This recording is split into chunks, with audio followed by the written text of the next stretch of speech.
Hello दोस्तों, स्वागत है आप सभी का। कैसे हैं आप सभी? आशा करता हूं आप सभी की तैयारी बहुत अच्छी चल रही होगी, अच्छे तरीके से पढ़ाई कर रहे होंगे और मस्त तरीके से रह रहे होंगे। दोस्तों, आज हम बात करेंगे आपके आने वाले एग्जाम पटवारी लेखपाल, फॉरेस्ट गार्ड, कन्या सहायक सभी के लिए हिंदी की बात। तो हिंदी में हम लोग पढ़ रहे थे शब्दों के भेद, और शब्दों के भेद में हम लोगों ने विकारी शब्द और अविकारी शब्द देखे। अविकारी की कल हम लोगों ने पहली क्लास ली थी, आज हम अविकारी शब्दों को समाप्त करेंगे। तो चलिए देखते हैं, वीडियो को शुरू करते हैं। दोस्तों, अगर हम अविकारी शब्दों की बात करेंगे, इनको अव्यय भी कहा जाता है। कल भी हम लोगों ने देखा था। अविकारी का मतलब होता है जिनमें हम परिवर्तन नहीं कर सकते हैं, जो अपने मूल रूप से परिवर्तित नहीं होते हैं, उनको अव्यय या फिर अविकारी शब्द कहा जाता है। अविकारी शब्द के भेद जो हैं वो 4 प्रकार के होते हैं। सबसे पहला हम लोगों ने कल पढ़ लिया था, जिसको क्रिया विशेषण कहते हैं। क्रिया विशेषण किस प्रकार से हम लोग पहचानेंगे, उसकी सारी जानकारी हम लोगों ने कल ले ली थी। अगर आपने वो वाली वीडियो नहीं देखी तो उस वीडियो को जरूर देखना, आपके एग्जाम में यहाँ से प्रश्न बनते हैं। संबंध बोधक, समुच्चय बोधक और विस्मयादि बोधक, इन तीनों के बारे में आज हम बात करने वाले हैं।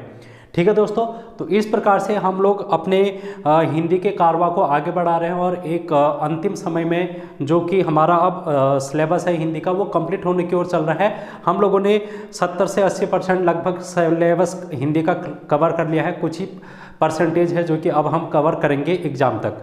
ठीक है, उसके बाद आप लोग ज़्यादा से ज़्यादा रिवीजन है जो कि घर पर कर सकते हैं।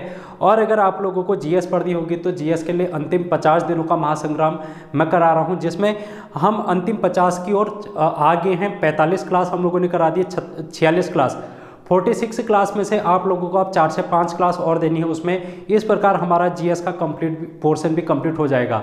और रीजनिंग बहुत बेहतरीन तरीके से आप लोगों को कराई जा रही है, तो रीजनिंग से ज़रूर जुड़ना, क्योंकि आपके एग्जाम में रीजनिंग डायरेक्टली पूछी जा रही है, तो वहाँ पर से आप लोगों को फ़ायदा मिलेगा।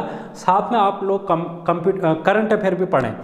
करंट अफेयर की क्लास भी मैं यहाँ पर आप लोगों को दे रहा हूँ, तो आप लोग करंट अफेयर भी ज़रूर पढ़ना।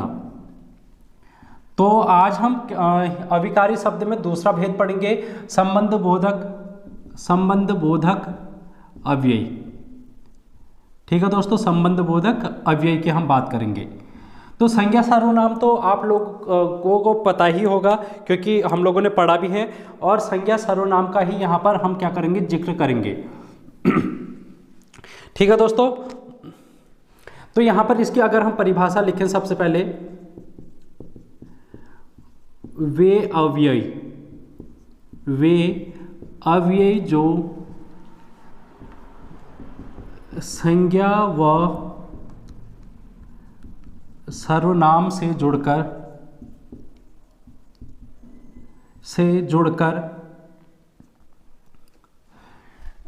वे अव्यय जो संज्ञा और सर्वनाम से जुड़कर उनका संबंध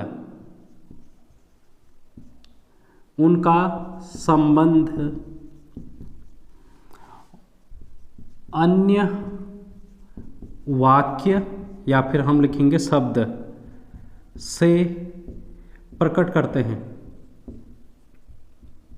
अभी हम इस डेफिनेशन को समझेंगे, पहले आप लोग इतनी डेफिनेशन लिख लो। वे अव्यय जो संज्ञा और सर्वनाम के साथ जुड़कर उनका संबंध दूसरे वाक्य या फिर शब्दों से प्रकट करते हैं, उनको हम संबंध बोधक अव्यय कहते हैं।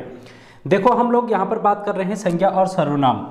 तो ये जो अव्यय होंगे वो संज्ञा और सर्वनाम से जुड़ेंगे, और किसी दूसरे से उसका क्या करेंगे, अर्थ को बताएंगे, उसके साथ अपना अर्थ प्रकट करेंगे। देख लेते हैं हम एक आध उदाहरण से, और उदाहरण से आप लोगों को ज़्यादा समझ में आ जाएगा। तो उदाहरण देखो,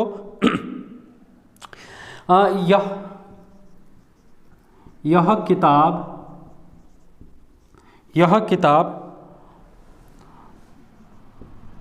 मेज पर रख दो। यह किताब मेज पर रख दो। तो दोस्तों, यहाँ पर अगर हम बात करें, 2 सेंटेंस बन रहे हैं, और उसमें से आप लोगों से संबंध बोधक अव्यय अगर पूछ लिया जाएगा, इस वाक्य में संबंध बोधक क्या होगा, ये आप लोगों से पहला प्रश्न पूछा जा सकता है। दूसरा प्रश्न, यहाँ पर से कोई एक शब्द दे देगा और आपको पूछेगा कि ये कौन सा अव्यय है। तो इस प्रकार के प्रश्न आप लोगों से पूछे जा सकते हैं। कल हमने बताया था कि इनको प्रीपोजिशन भी कहा जाता है। प्रीपोजिशन, अंग्रेजी में इनको प्रीपोजिशन के नाम से जानते हैं। प्रीपोजिशन का मतलब होता है संज्ञा और सर्वनाम की स्थिति, उनके साथ संबंध स्थापित करने वाले जो शब्द होते हैं उनको हम प्रीपोजिशन कहते हैं अंग्रेजी में। अगर हम बात करें हिंदी में तो इस उदाहरण को अगर हम देखें तो इस उदाहरण में देखो किताब, मेज, ये क्या है? संज्ञाएं हैं। ये क्या है? संज्ञा है, संज्ञा। और ये संज्ञा के साथ कौन सा शब्द जोड़ा है? ये पर जोड़ा है। हमने यहाँ पर डेफिनेशन लिखी है, देखो, संज्ञा और सर्वनाम से जोड़कर। तो संज्ञा और सर्वनाम से जुड़ा कौन? पर।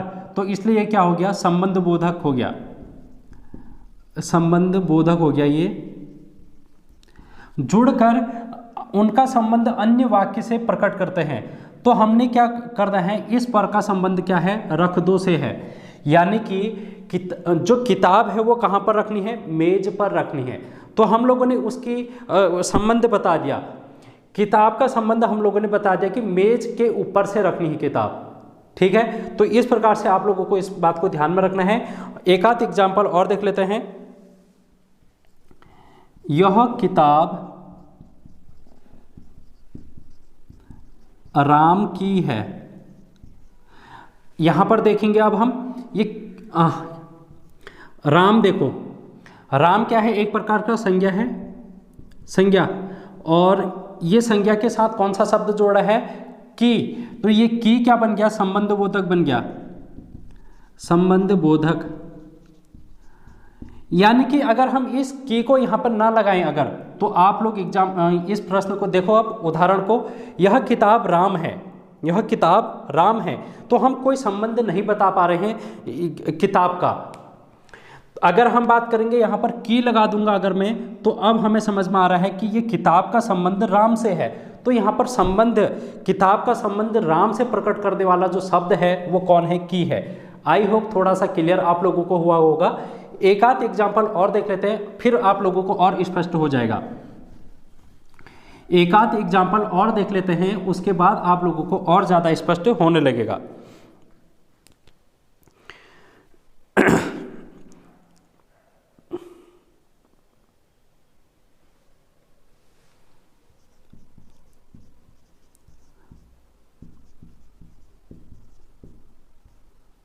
राम की अपेक्षा श्याम होशियार है। राम की अपेक्षा श्याम होशियार है।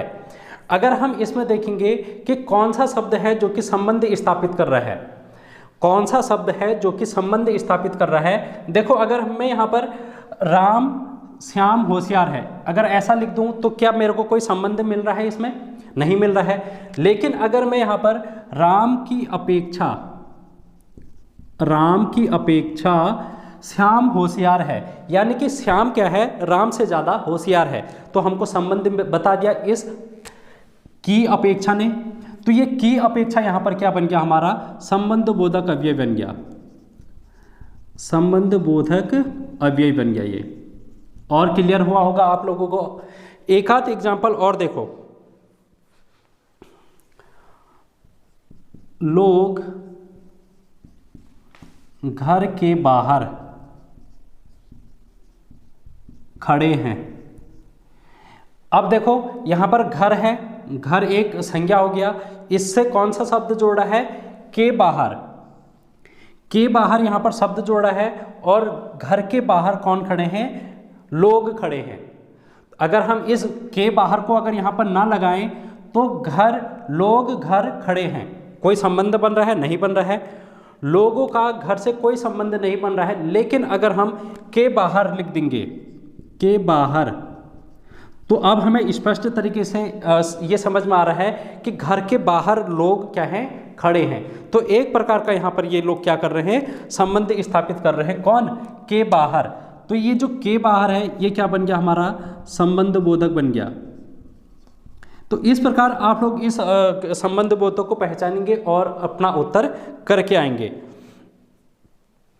और एग्जाम्पल है जो कि हम लोग देख लेते हैं, एक दो एग्जाम्पल और हम देख लेते हैं, ठीक है।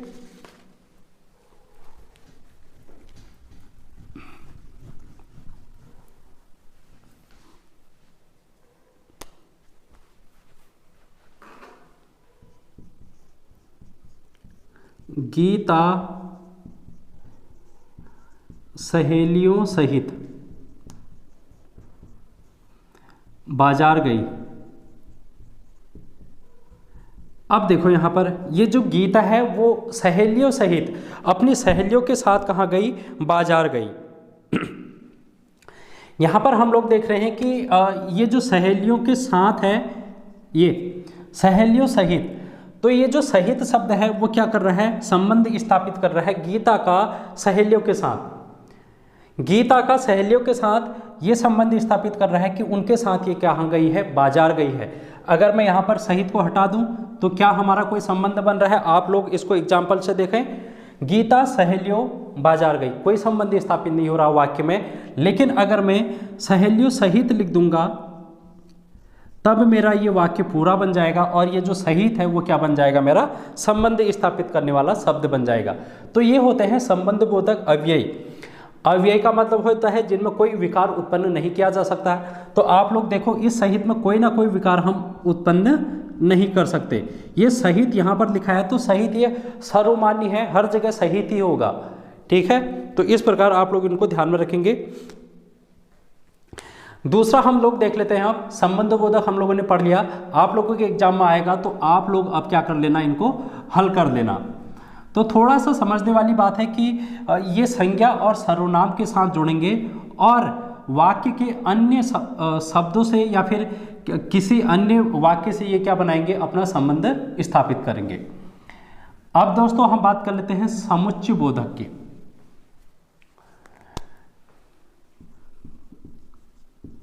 समुच्चय बोधक अव्यय, इनको हम कंजंक्शन भी बोलते हैं। क्या बोलते हैं? इंग्लिश में जो कंजंक्शन आप लोग पढ़ते हैं वो क्या होते हैं? समुच्चय बोधक अव्यय होते हैं। आप लोग इसको इसकी परिभाषा लिखेंगे। परिभाषा, दो शब्दों, वाक्यों या वाक्यांशों को परस्पर जोड़ने वाले शब्द। इसका मतलब क्या है? दो शब्द होंगे या फिर दो वाक्य हो सकते हैं या फिर वाक्यांश हो सकते हैं। इनको आपस में जोड़ने वाले जो भी शब्द होंगे उनको हम बोलेंगे समुच्चय बोधक अव्यय। जैसे एग्जाम्पल आप लोग लिखेंगे, जैसे और, तथा, या एवं, लेकिन, किंतु, परंतु, ये जो शब्द हैं, ठीक है, किंतु, परंतु,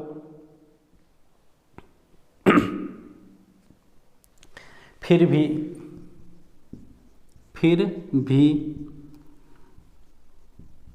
अगर, मगर, ठीक है दोस्तों, इस प्रकार के। और आप लोग और लिखेंगे क्योंकि,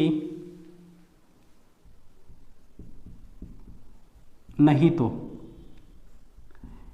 आदि। ये क्या कर रहे हैं? समुच्चय बोधक अव्यय हैं ये सभी। हम लोग एग्जाम्पल के से इसको समझेंगे। उदाहरण देखो, माता और पिता। यहाँ पर ये जो और है वो क्या कर रहा है? दो वाक्यों को जोड़ रहा है, दो शब्दों को जोड़ रहा है या फिर दो वाक्यांशों को आपस में जोड़ेगा। माता और पिता दोनों को एक साथ बताने वाला जो शब्द है वो और है, इन दोनों को बीच में कनेक्ट कर रहा है। कंजंक्शन, एक दूसरे को कनेक्ट करने वाले जो शब्द होते हैं उन्हीं को हम बोलते हैं समुच्चय बोधक। ठीक है, माता और पिता। तो यहाँ पर ये क्या कर रहा है? दो शब्दों को जोड़ने का काम कर रहा है, शब्दों को जोड़ रहा है ये। ठीक है, ये क्या कर रहा है? यहाँ पर दो शब्दों को जोड़ रहा है। जैसे अगर हम बात करेंगे केला तथा अंगूर, यहाँ पर भी ये शब्द का समुच्चय बन रहा है। देखो यहां पर भी दो शब्दों को जोड़ा है, कौन, तथा। तो बीच में ऐसे शब्द जहां पर भी आप लोगों को देखने को मिलेंगे वहां पर होगा समुच्चय बोधक अव्यय। और एग्जाम्पल हम लोग देख लेते हैं।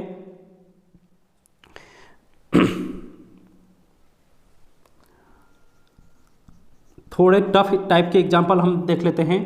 यात्री भागा जिससे कि गाड़ी पकड़ी गई। यात्री दौड़कर भागा जिससे कि गाड़ी पकड़ी गई।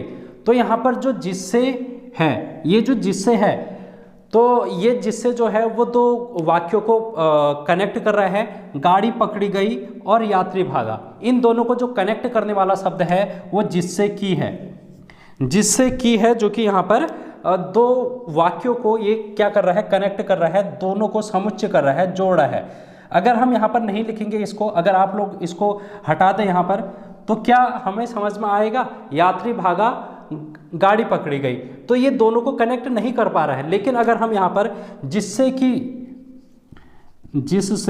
की अगर लगा दें तो यहाँ पर क्या बन जाएगा, हमारा समुच्चय बोधक बन जाएगा, एक अर्थपूर्ण वाक्य बन जाएगा। एक आध एग्जाम्पल और लिख लो। मैं कल नहीं आ सका क्योंकि बीमार था। मैं कल नहीं आ सका क्योंकि क्या था, बीमार था। यहां पर दो वाक्य बन रहे हैं। मैं कल नहीं आ सका पहला वाक्य, क्योंकि बीमार था दूसरा वाक्य, बीमार था ये दूसरा वाक्य बन रहा है यहाँ पर। और पहला वाक्य क्या बन रहा है, मैं कल नहीं आ सका। इन दोनों के बीच में अब देखो, अगर मैं क्योंकि हटा दूं तो क्या बन रहा है, मैं कल नहीं आ सका बीमार था। ये हम दोनों को कनेक्ट नहीं कर पा रहे हैं। अगर अभी हम इन दोनों वाक्यों को कनेक्ट नहीं कर पा रहे हैं, मैं कल नहीं आ सका बीमार था, कनेक्शन नहीं बन पा रहा है। लेकिन अगर मैं यहाँ पर क्योंकि लगा दूंगा तो दोनों का संबंध एक ही बन जाएगा, यानी कि ये अब कनेक्ट होकर एक वाक्य बना रहा है जो कि अर्थपूर्ण वाक्य है। तो इस प्रकार आप लोगों को इनको ध्यान में रखना है, जो कि समुच्चय बोधक अव्यय हैं। ठीक है, आई होप आप लोगों को ये समझ में आ रहा होगा। एक आध एग्जाम्पल और देख लेते हैं, फिर हम अपने तीसरे की ओर चलेंगे, जिनको विस्मयादि बोधक बोलते हैं। एक आध एग्जाम्पल और लिख लो इसी में।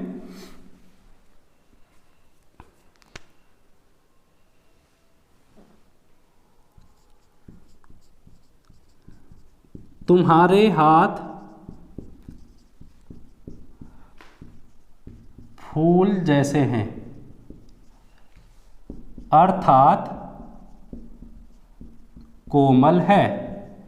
यहां पर देखो, कोई इंसान दूसरे से क्या कर रहा है, तुम्हारे हाथ कोमल, तुम्हारे हाथ फूल जैसे हैं अर्थात कोमल हैं।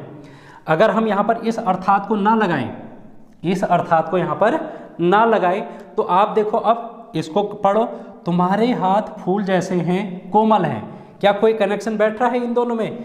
यहाँ से आगे को एक वाक्य बन रहा है, दूसरा वाक्य कोमल है बन रहा है। क्या इन दोनों के बीच में कोई अभी कनेक्शन बैठ रहा है? नहीं बैठ रहा है। लेकिन अगर मैं यहाँ पर अर्थात लगा दूंगा, अर्थात, तो ये क्या बन रहा है, अब अर्थपूर्ण वाक्य बन गया है। तुम्हारे हाथ फूल जैसे हैं अर्थात कहने का मतलब यह है कि कोमल है। एक आध एग्जाम्पल और लिख लें। आपको घर जाना चाहिए, आपको घर जाना चाहिए ताकि आराम कर सको। यहां पर क्या कह रहा है, आप देखो, आपको घर जाना चाहिए ताकि आराम कर सको। यहां पर दो वाक्य बन रहे, देखो, आपको घर जाना चाहिए पहला वाक्य बन रहा है, आराम कर सको दूसरा वाक्य बन रहा है। इन दोनों को जो कनेक्ट करने वाला शब्द है वो ताकि है। अगर मैं इस ताकि को यहाँ पर ना लिखूं तो ये क्या बनेगा, देखो, आपको घर जाना चाहिए आराम कर सको, तो क्या दो वाक्यों का कनेक्शन बैठ रहा है? नहीं बैठ रहा है, अलग अलग वाक्य बन गया अब ये। लेकिन अगर मेरे को दोनों वाक्यों को मिलाना है, एक ही साथ बोलना है, तो यहाँ पर हम लोगों ने क्या लगा दिया? ताकि। तो अब दोनों वाक्यों का संबंध एक ही से है कि आपको घर जाना चाहिए ताकि आराम कर सको। ठीक है, आप लोग अब समझ गए होंगे। ठीक है दोस्तों, आप लोग अब इस बात को समझ चुके होंगे। अब हम बात करेंगे अंतिम विस्मयादि बोधक की। ठीक है, इतनी बात हम लोगों ने कर दी। आई होप आप लोगों को कोई डाउट नहीं होगा अब। और अब इसके बाद अंतिम है हमारा विस्मयादि बोधक।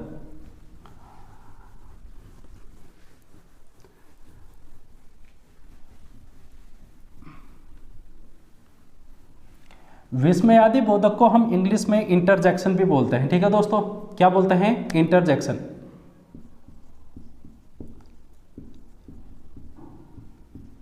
विस्मयादि बोधक अव्यय। ठीक है, इसके बारे में हम बात करते हैं। परिभाषा, सबसे पहले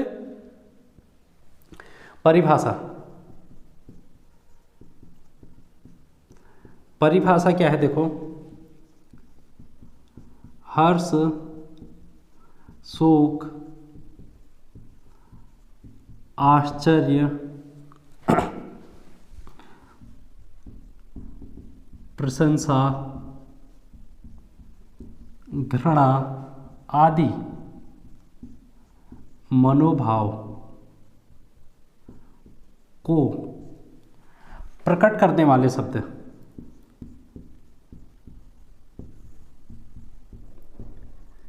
अभी हम एग्जाम्पल्स देखेंगे तो आप लोगों को समझ में आ जाएगा। यहाँ पर परिभाषा क्या है? हर्ष यानी कि खुशी, शोक यानी कि दुख, आश्चर्य, प्रशंसा, घृणा आदि मनोभाव को प्रकट करने वाले जो भी शब्द होंगे उनको हम विस्मयादि बोधक कहेंगे। एग्जाम्पल आप लोगों को देता हूँ और उसके बाद आप लोग इन बातों से परिचित हो जाएंगे। अगर हम बात करें हर्ष की, हर्ष अगर हम बात करेंगे, जब भी किसी को कोई खुशी होती है तो सबसे पहले मुंह से हमारे मनोभाव से क्या निकलता है? ठीक है, जब भी हर्ष की बात होती है तो क्या निकलता है? वाह, क्या बात है। ठीक है, बहुत अच्छा, बहुत अच्छा, गजब। इस तरीके के जो शब्द होते हैं वो हमारे मुंह से निकलते हैं। हर्ष की जब भी स्थिति आती है, ये हमारे अंदर के मनोभाव होते हैं। ठीक है दोस्तों, ये हमारे अंदर के क्या होते हैं? मनोभाव होते हैं। जैसे शाबाश, शाबाश। ठीक है, ये जो शब्द हैं वो क्या हैं? हर्ष को इंगित कर रहे हैं, हर्ष वाले मनोभाव को ये बता रहे हैं, शाबाश। और क्या हो सकता है? क्या खूब, क्या खूब। आप कहते हैं ना कि क्या खूब खेला विराट कोहली ने आज। ठीक है, तो ये जो शब्द हैं वो क्या करते हैं? यहाँ पर हर्ष के मनोभाव को प्रकट करते हैं, इसलिए हम इनको विस्मयादि बोधक बोलते हैं। और इनके पीछे से हमेशा आप लोग ये विस्मयादि बोधक चिन्ह है जो कि प्रयोग करते हुए पाएंगे। तो आप लोग इस बात को जरूर ध्यान में रखना, जिनके पीछे से भी ये विस्मयादि बोधक चिन्ह पाए जाएंगे वो एक प्रकार के विस्मयादि बोधक अव्यय कहलाएंगे।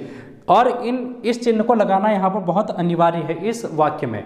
ठीक है, अगर हम अब बात करें शोक की, जिस समय शोक वाली बात आती है तो उस समय हमारे मन से, हमारे मनोभाव से क्या निकलता है?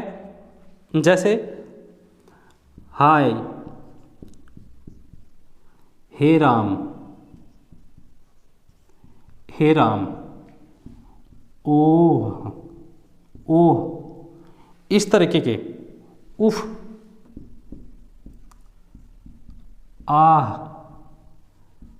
उफ, आह, ऐसे जो शब्द हमारे मनोभाव से निकलते हैं शोक के वक्त, उनको हम बोलते हैं विस्मयादि बोधक अव्यय। इसी प्रकार अगर हम आश्चर्य की बात करें, आश्चर्य,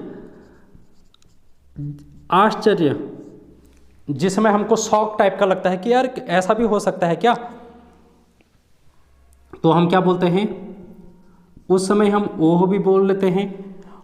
क्या आप लोग अचानक से बोलते हैं ना कि क्या, अगर आप लोगों से कोई कुछ बोले और आश्चर्य वाली बातें अगर आप लोगों को लगेंगी तो आप सबसे पहले आपके मुंह से क्या निकलता है, क्या, इस तरीके से।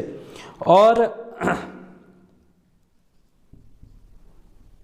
हे, ठीक है, नी, हे नी है, यहाँ पर अंग की मात्रा भी है तो इसलिए हैं कहेंगे हम, ठीक है। ये आश्चर्य वाले हो गए। अगर हम बात करें आशीर्वाद की, आशीर्वाद, अगर आपको आशीर्वाद देना होगा किसी को तो आप लोग किन शब्दों का प्रयोग करते हैं? जीते रहो, खुश रहो, जीते रहो, खुश रहो, दीर्घायु हो, दीर्घायु हो, इस तरह के जो शब्द हैं वो आप लोग आशीर्वाद देने के समय में करते हैं।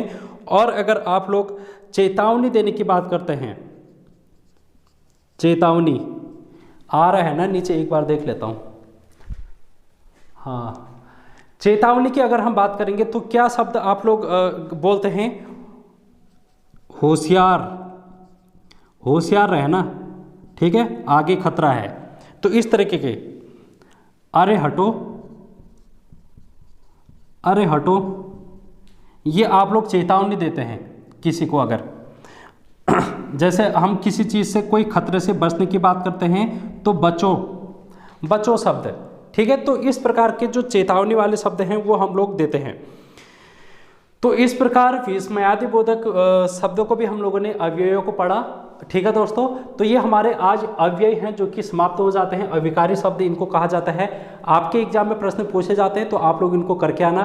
और आज हम अपने अविकारी शब्द और विकारी शब्द वाला जो शब्द के भेद थे उनको समाप्त करते हैं। अगली वीडियो में हम कुछ और चीज़ें लेके आएंगे आपके सिलेबस के अनुसार। तब तक बने रहिए, खुश रहिए, मस्त रहिए, पढ़ते रहिए। Thank you.